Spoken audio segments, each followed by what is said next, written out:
Agad ngang sinugod ni Nadia ito ngang si Nonoy na kasalukuyan nga ay tinitraining nga itong si Makmak sa boxing. Dahil hinala nga ni Nadia na si Nonoy nga ang nagbigay ng mga bulaklak sa kanya. Subalit sumagot naman nga itong si Nonoy na hindi nga siya nagpadala ng mga bulaklak dito nga kay Nadia.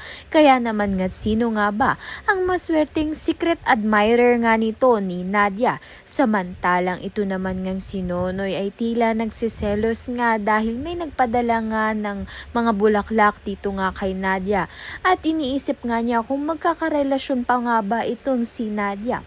Samantalang ito ngang si Lance ay nakita nga ang text message nga ni Makmak dito nga kay Chloe. Kaya naman nga't kinabukasan ay sinugod nga ni Lance ito ngang si Makmak sa Guerrero Gym. Doon pinusta nga ni Makmak ang relasyon nga nila nito ni Chloe.